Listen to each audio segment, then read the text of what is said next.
Today is full independence day. তো আজকের আমরা দেখছি পূর্ণ স্বাধীনতা দিন। 1947 সালে 15 আগস্ট ভারতবর্ষ স্বাধীন হয়েছিল। 79 বছর পেরিয়ে গেছে।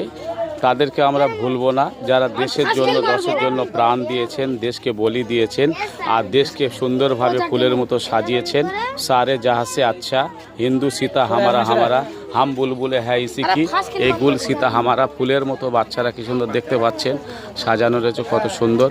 Sweet baby, good looking, roses আর রেড, ভায়োলেট আর blue, sugar is sweet, all everybody little baby, good looking, I love you, don't forget me, I respect you, so love me, thank you, believe me. এত সুন্দর আজকের সুন্দর এই পরিবেশ। এরা এক একজন রত্ন, এক একটা দেশের সুন্দরভাবে পাহারাদার, রক্ষী। এরা দেশের ভবিষ্যৎ এবং দেশকে নিয়ে সুন্দরভাবে এদের হবে জীবনযাত্রা ফুলের মতো সুন্দর। আর এরাই হবে দেশের নায়ক, হিরো।